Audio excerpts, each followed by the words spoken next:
Hello guys, welcome to Pathfinder classes Chhapra. तो जैसा कि आपको पता है, हमने आपके लिए घर बैठे ही पढ़ाई का इनिशिएटिव शुरू किया है और इस इनिशिएटिव में हम आपको घर बैठे ही सारे के सारे सब्जेक्ट्स की तैयारी करवा रहे हैं। तो अगर आप 9th 10th 11th या 12th के स्टूडेंट हैं तो हमारे चैनल को अभी सब्सक्राइब करिए, जिसकी मदद से आप अपने घर बैठे ही सारे के सारे सब्जेक्ट्स की तैयारी कर पाएंगे।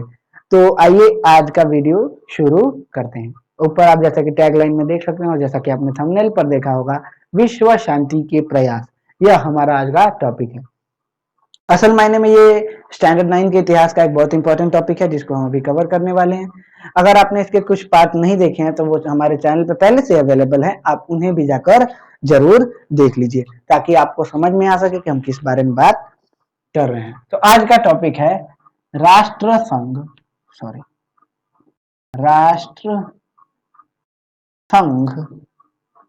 के सदस्य देश, सदस्य और अंग। ठीक है, हम लोग इसके बारे में बात करने वाले हैं कि राष्ट्र संघ के सदस्य और अंग कौन कौन से हैं, इसके बाद इनके बारे में क्या कहा गया, इसके बाद ये क्या होते हैं, इसमें कौन कौन से कार्य होते हैं। ठीक है, तो बेसिकली हमने इनके अंगों को प्रीवियस वीडियो में देख लिया है। आज हमें बस उनके अंगों को थोड़ा थोड़ा डीपली पढ़ते हुए आगे चले जाना है। ठीक है, तो आते हैं। जैसा कि आपको पता होगा, आपने अगर आपने देखा है तो आपको पता होगा कि विश्व शांति के प्रयास के लिए राष्ट्र संघ ने वही प्रक्रिया अपनाई थी जो पिछले 100 सालों से हर देश ने अपनाई हुई थी। क्या क्या कि एक अच्छा संचालन व्यवस्था करने के लिए आपको लेजिस्लेटिव, एग्जीक्यूटिव और जुडिशियरी यानी कि कार्यपालिका, न्यायपालिका और विधायिका तीनों को अलग करना होता है। तो इसने भी अपने अंगों में कार्यपालिका, न्यायपालिका और विधायिका तीनों को अलग अलग कर दिया। ठीक है, उसने कार्यपालिका को काउंसिल का नाम दिया, न्यायपालिका को अंतरराष्ट्रीय न्यायालय का नाम दिया या इंटरनेशनल कोर्ट का नाम दिया, और उसके बाद हमारा जो थर्ड था जिसको विधायिका कहते हैं उसको सचिवालय का नाम दिया, जिसको जनरल असेंबली के नाम से भी जाना जाता है। तो आइए आज का टॉपिक स्टार्ट करते हैं। General assembly, general assembly. ठीक है, क्या होती है, क्या करती है, किस टाइप से होती है, चलिए। ठीक है, ये राष्ट्र संघ का सबसे इंपॉर्टेंट और सबसे बड़ा सदस्य माना जाता है। इसके अंदर हर एक देश, जितने भी सदस्य देश है ना, सबको इसके अंदर आने का मौका मिलता है। सारे के सारे देश इसके सदस्य माने जाते हैं। ठीक है, जितने भी संख्या, मतलब जब ये बना था तो उस वक्त इसकी संख्या 42 थी, लेकिन धीरे धीरे धीरे धीरे करके इसकी संख्या 60 तक पहुंच गई थी। तो ये गलत नहीं है कि इसकी संख्या हर वक्त चेंज होते रहती है। ठीक है, इसमें हर देश को एक वोट देने का अधिकार होता है। ये बिल्कुल हमारी आधुनिक जनरल असेंबली की तरह कार्य करता है, जो महासभा जिसको हम नाम देते हैं। ठीक है, उसकी तरह कार्य कर रहा होता है। इसको संचालित करने के लिए बिल्कुल वही प्रोसेस अपनाई जाती है जो हमारे संसद में अपनाई जाती है। जनरल असेंबली, इसको आम सभा का नाम दिया जाता है, आम सभा। ठीक है, इसके बारे में क्या क्या बोल सकते हो। सबसे पहला, यह एक आम संसद, यह एक साधारण साधारण संसद की तरह, संसद की तरह कार्य करती है, कार्य करती है। यह एक साधारण संसद की तरह कार्य करती है। दूसरा, अगला वाला होगा कि इसमें इसमें इसमें सभी शामिल सदस्य सदस्य देशों की भागीदारी मानी जाती है, भागीदारी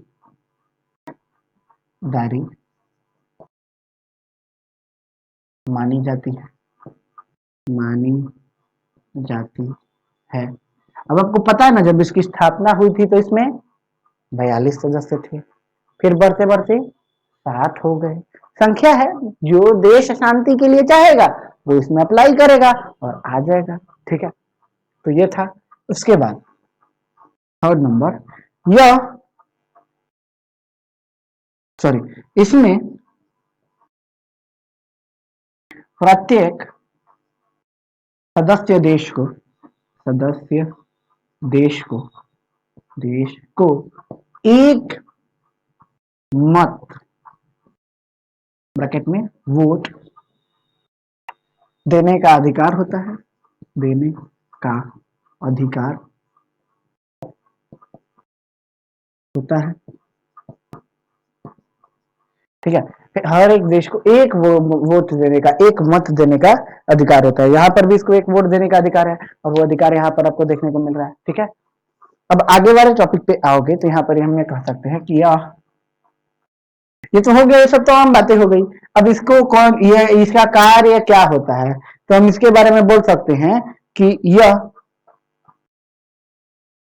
अपने संचालन के लिए, मतलब सॉरी, यह एक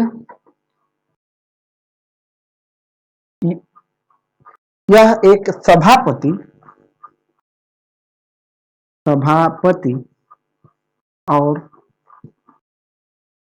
एक उपसभापति, यह एक सभापति और एक उपसभापति द्वारा संचालित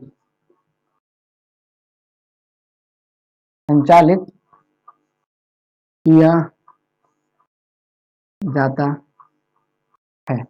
ठीक है, ये एक सभापति और एक उप सभापति द्वारा संचालित किया जाता है। ठीक है, तो ये बात भी मानी जाती है। अब आप इसके अगले टर्म में आओगे, नीचे आओगे तो नीचे आपको देखने को मिलेगा कि ये सब तो मतलब उसका रोल हो गया, इसका काम क्या था। ठीक है, तो इसके काम के बारे में बात करना शुरू करें तो ये क्या क्या करता था, नीति निर्धारण, उसके बाद आता था हमारा अगला टॉपिक जिसके अंदर आता था संधियों पर पुनरावलोकन, उसके बाद आता था कि अंतरराष्ट्रीय न्यायालय के जजों का जो था वो अपॉइंटमेंट, उसके बाद राष्ट्र संघ का बजट, उसके बाद नए देशों की सदस्यता होते थे। ठीक है, तो इसके कार्य लिख लेते हैं। सॉरी, फिफ्थ पॉइंट, इसके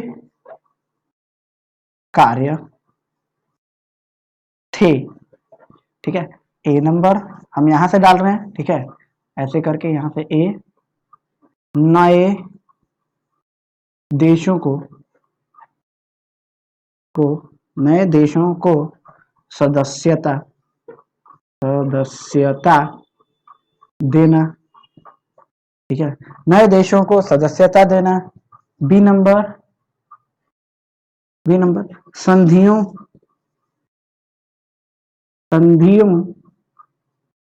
का पुनरावलोकन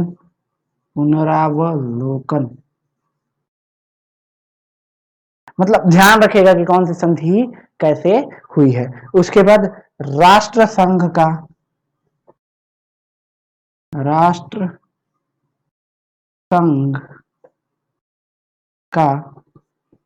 बजट बनाना और सबसे आखिरी नीति निर्माण।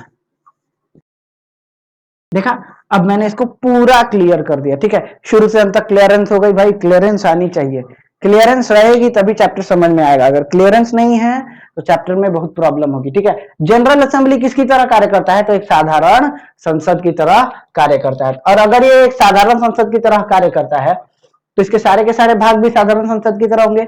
जैसे इसमें सभी शामिल देशों को सदस्यता मानी जाएगी, इसमें हर एक को वोट देने का अधिकार होगा, ये एक सभापति और एक उपसभापति से चलेगा। और इसके कार्य कौन कौन से होंगे, जैसे हमारे साधारण संसद के होते हैं वो होंगे।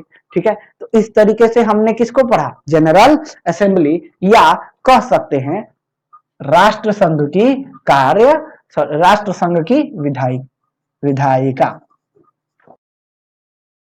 इसको मतलब ये कह सकते हैं, असल मायने में ये इसका नाम नहीं है। जैसे आप किसी को नहीं कह सकते हो कि जैसे कोई बहुत अच्छा लड़ता है तो आप उसको नहीं कह देते हो कि अरे ये तो दारा सिंह है, असल में दारा सिंह थोड़े है। तो वैसा ही ये भी है। ठीक है, जनरल असेंबली आप बोल तो दे रहे हो लेकिन है तो मतलब जनरल असेंबली तो इसका नाम है, ओरिजिनल नाम इसका क्या है, जनरल असेंबली, लेकिन आप बोल क्या रहे हो, विधायिका। क्यों, क्योंकि इससे आपको समझ में ज्यादा अच्छे तरीके से आ रहा है। विधायिका से भी अगर इजिस बोलना है तो आप इसको बोल सकते हो संसद। क्या बोल सकते हो, संसद। कोई प्रॉब्लम इतना में? तो ये अगले वाले पार्ट की तरफ चलते हैं। अगला वाला पार्ट हमारा होगा कार्यपालिका, छोटा ही है, देख लेते हैं क्या कह रहा है। तो हमारी अगली वाली जो मतलब संस्था है राष्ट्र संघ, उसका अगला वाला जो अंग है वो है काउंसिल।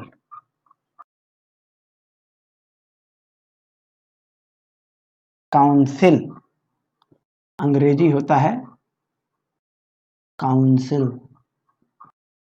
इसको साधारण भाषा में कह सकते हो कार्यपालिका।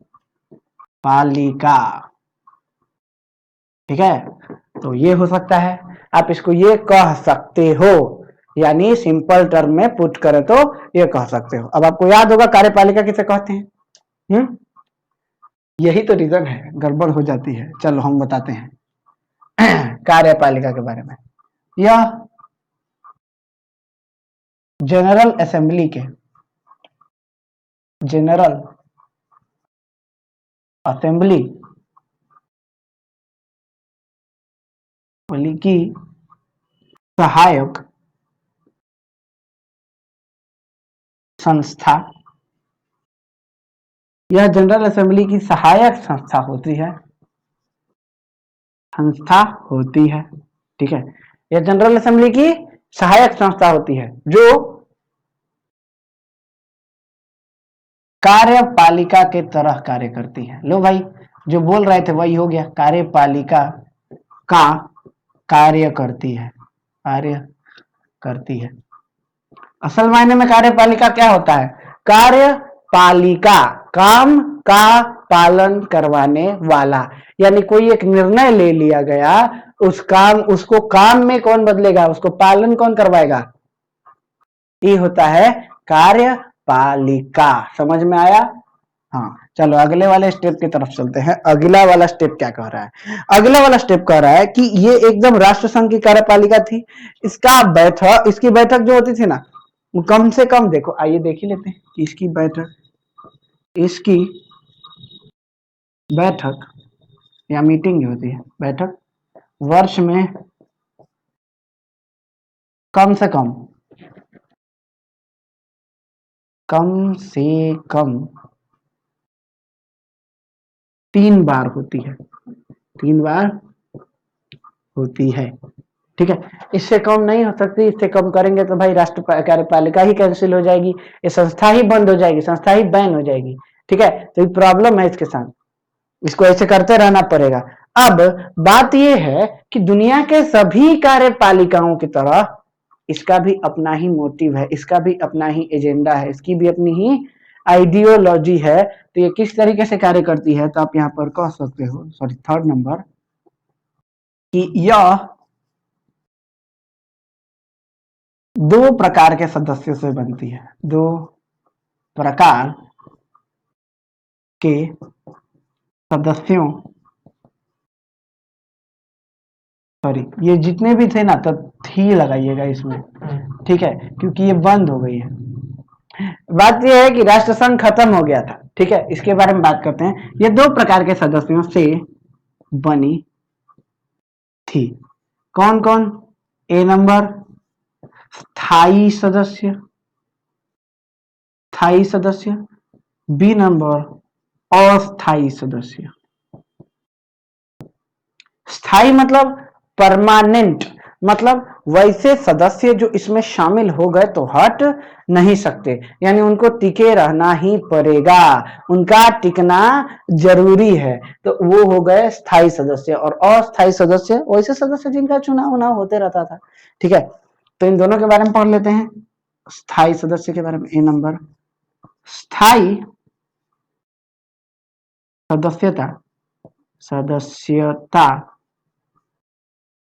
स्थायी सदस्यता बहुत ही गिने चुने देशों को मिलती थी। स्थायी सदस्यता ब्रिटेन, फ्रांस, इटली और जर्मनी को मिली थी, और जर्मनी को मिली थी। ठीक है, तो स्थायी सदस्यता तो जी वो ऐसे थी, इसमें तो प्रॉब्लम नहीं है कि बेचारे ये लोग जो थे, ब्रिटेन हो गया या फिर आपका इटली हो गया या जर्मनी हो गया या फिर हमारा फ्रांस हो गया, ये जो देश थे ना, इनको स्थायी सदस्यता मिलती है, यानी इनके पास थोड़ा सा ज्यादा पावर था, थोड़ा सा। क्योंकि ये लोग थोड़े विजयी वगैरह माने जाते थे, तो इसलिए इनके पास थोड़ा सा ज्यादा पावर था। अब अगले वाले की तरफ आते हैं कि इसमें अमेरिका को स्थायी सदस्यता क्यों नहीं मिली भाई। अमेरिका ने सदस्य बनने से मना ही कर दिया था, उसने कहा कि हम इसमें शामिल नहीं होंगे, काउंसिल में शामिल नहीं होंगे, ठीक है। तो इसीलिए और धीरे धीरे बाद में तो वो राष्ट्र संघ से भी अलग हो गया था, वहीं के राष्ट्रपति ने इसको बनाया था और बाद में ये राष्ट्र संघ से भी अलग हो गया था। तो ऐसा भी होता है, महान लोग होते हैं, महान कार्य करते हैं और बाद में उसी महान कार्यों को छोड़ देते हैं कि हाँ यार कौन करेगा इसको, ठीक है। तो इस तरीके की व्यवस्था भी हो रही होती है कि महान कार्य करने वाले लोग इनको छोड़ देते हैं। तो अमेरिका ने वैसे ही इसको बनाया, निर्वाचित करवाया, सब संगठित करवाया और छोड़ दिया, कहा कि ना हम इसके हिस्सेदारी में नहीं आते हैं, हम इसके सदस्य नहीं है, ठीक है। अब अस्थायी सदस्यों के बारे में बोला जाए तो अस्थायी सदस्य, अस्थायी सदस्यता, तो इसके बारे में आप ये बोल सकते हो कि अस्थायी सदस्यता जो है वो चेंज होते रहती है, मतलब ये टेम्पररी है तो चेंज होगा ना, मतलब ये टेम्पररी है, आप खुद ही जानो कि ये क्या है, ये एक टेम्पररी संस्था है, उसका काम क्या है, धीरे धीरे करके चेंज हो जाना। तो अगर ये चेंज हो रहा है तो इसके अंदर एक बात तो पक्की आ रही है कि क्या हो रहा है, जो बदलाव हैं वो देखने को मिल रहे हैं, धीरे धीरे करके ही सही लेकिन बदलाव आ रहे हैं। तो यहाँ पर भी वही बदलाव आए थे। तो यहाँ पर सदस्यता के तौर पर कहा जा रहा है कि अस्थायी सदस्यता जो है, अस्थायी सदस्यता के लिए हर 2 साल पर, 2 वर्ष पर चुनाव होता था, चुनाव होते थे, हर 2 साल पर चुनाव होते थे, ठीक है। तो ये बात कही गई है। अब अगला वाला आते हैं यहाँ पर 4 नंबर, ठीक है। अगला वाला जो होता है हमारा, जिसको हम 4 नंबर का नाम देते हैं, इसमें होता ये है कि ये क्या कार्य करती है, तो इसके कार्यों पे अब हम आते हैं, ठीक है। तो इसके कार्यों पे हम बात कर सकते हैं। तो ये बोलेगा कि इसका जो काम था, यह निरस्त्रीकरण, निरस्त्रीकरण, विवाद निपटान,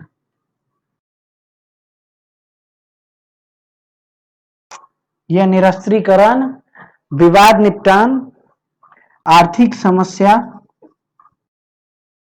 आर्थिक समाधान,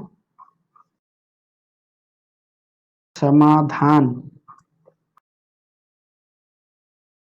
के काम करती है, के काम करती है, ठीक है। तो ये बातें थी, आर्थिक समाधान के काम करते हैं। इस तरीके से आप ये बोल सकते हो कि इसके अंदर ये सभी संस्थाएं होती है, सभी चीजें होती हैं, इसके हिसाब से एक्सपोजर काम कर रहा होता है, ठीक है। तो ये कार्य बोले गए थे किसके, तो इसके। अब हम अगले वाले संस्था के तरफ बढ़ेंगे। तो अब पहले ये बताओ कि इसका काम क्या क्या हो सकता है। ये तो ये हो गया, ये तो इसके बड़े काम हो गए, मतलब इसका मुख्य कार्य क्या होगा। किसी को अंदाजा है कि इसका मुख्यतम कार्य क्या होगा, प्राइम, एकदम प्राइम कार्य क्या होगा। अंदाजा थोड़ा सा भी लग जाएगा तो आपको आसानी हो जाएगी। बताओ बताओ, किसी को भी थोड़ा सा भी अंदाजा हो तो बताओ। हाँ, इसका काम होगा, ये कार्यपालिका है तो इसका काम क्या होगा, जनरल असेंबली द्वारा लिए गए फैसलों पे चर्चा करना और उनको लागू करवाना। यानी 5th कार्य होगा कि general assembly, general assembly, assembly, assembly द्वारा लिए गए फैसलों, द्वारा लिए गए फैसलों को लागू करना, लागू करना, ठीक है। तो ये बातें थी कि जनरल असेंबली द्वारा लिए गए फैसलों को क्या करना था, लागू करना था। और इन्हीं फैसलों पर चर्चा हो रही थी, इन्हीं फैसलों पे जो सारे के सारे डिसीजन थे वो इन्हीं फैसलों पर लिए गए थे। अब अगले वाले टर्म पे आते हैं, तो यहाँ पे आप आसानी से देख सकते हो सारे के सारे पॉइंट क्लियरली मैंने यहाँ पे बता रहा हूँ कि ये काउंसिल होती है, संस्था के तौर पर कार्य कर रही होती है, ये जनरल असेंबली के अंदर आती है, इसकी सदस्यता के तौर पर देखी जा रही होती है। ठीक है, अगले वाले की तरफ आते हैं, तो अगला वाला कौन सा है उसको देखते हैं, आइए। तो अगली बड़ी संस्था या राष्ट्र संघ के सदस्यता के बारे में तो हो गया, अब आते हैं अगले बड़े अंग पर कि आखिर राष्ट्र संघ के सदस्यों का सबसे बड़ा अगला अंग कौन सा था, कौन सा होना चाहिए। हमने देखा है तो हमको पता है कौन सा वाला, तो आइए, बोल रहा है अंतरराष्ट्रीय न्यायालय, bracket international court, international court, अंतरराष्ट्रीय न्यायालय। ठीक है, जैसा कि आपको पता है यह एक साधारण न्यायालय ही था, बस साधारण न्यायालय, लेकिन ये छोटे मुद्दों पर नहीं, इंटरनेशनल मुद्दों पर कार्य करता था। ठीक है, इसके सारे मुद्दे क्या होते थे, इंटरनेशनल होते थे। ठीक है, अब आप इसमें और भी कई सारे टर्म ऐड कर सकते हो, जैसे ये विवादास्पद नहीं था, ये साधारण था, इसकी अलग विचारधारा थी, और भी कई सारे टर्म ऐड कर सकते हो। लेकिन चलो अब इसके बारे में बात करना शुरू कर देते हैं। सबसे पहले इसे नीदरलैंड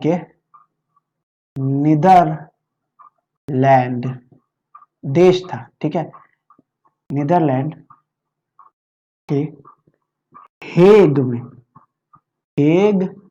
में नीदरलैंड की एक जगह है हेग में स्थापित किया गया।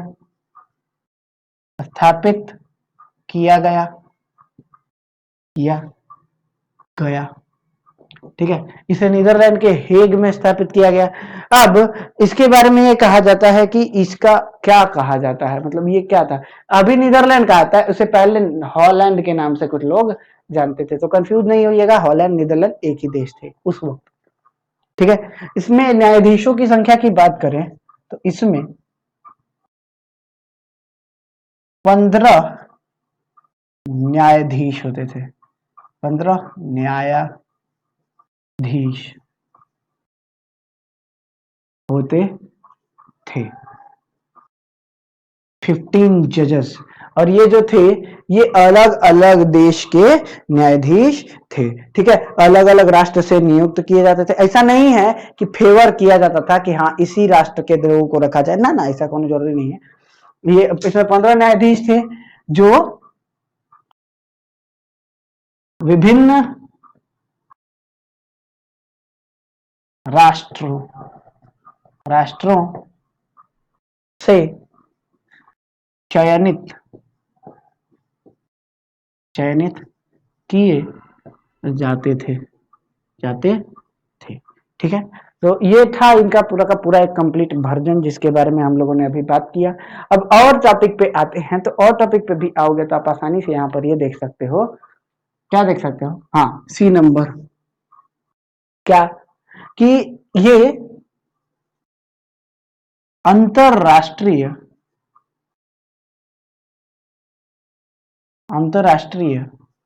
मसलों को सॉल्व करते थे, को समाधान देते थे। भाई ये इंटरनेशनल इश्यूज को संभालते थे, इसका मेन पर्पस था कि इंटरनेशनल जो भी इशू है ना उनको संभालना इनकी जिम्मेदारी दी गई थी। इसके अलावा इनका मतलब ये मेन पर्पस इनका था कि भाई कोई भी झगड़ा हुआ, कोई भी विवाद हुआ, इंटरनेशनल इशू है ना, हमारे पास लाइए, हम सॉल्व करेंगे। ठीक है, इनका पर्पस ये था। अब अगले वाले टॉपिक पे आओगे तो यहीं पर जुड़े जुड़े कह सकते हैं इनका अलग अलग काम क्या था। ये संधियों का पुनरावलोकन, संधियों का पुनरावलोकन,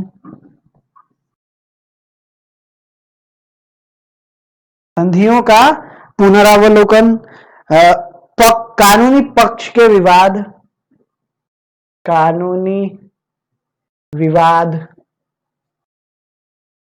और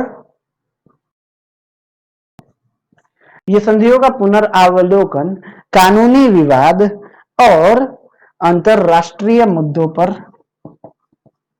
अंतरराष्ट्रीय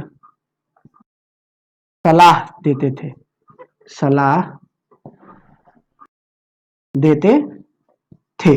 ठीक है, तो ये इनका पूरा का पूरा वर्जन था। तो इस तरीके से अभी आपने इसमें राष्ट्रसंघ के अंगों को देख लिया। अब हम अगले टर्म में आएंगे जिसमें राष्ट्रसंघ के अलग अलग वर्जन को देखेंगे। ठीक है, तो आज के वीडियो के लिए इतना ही रन देते हैं, मिलेंगे नेक्स्ट वीडियो में। तो अगर आपको वीडियो पसंद आया तो सब्सक्राइब कीजिए, वीडियो को लाइक कीजिए, फिर मिलते हैं नेक्स्ट वीडियो में। तब तक के लिए बाय बाय।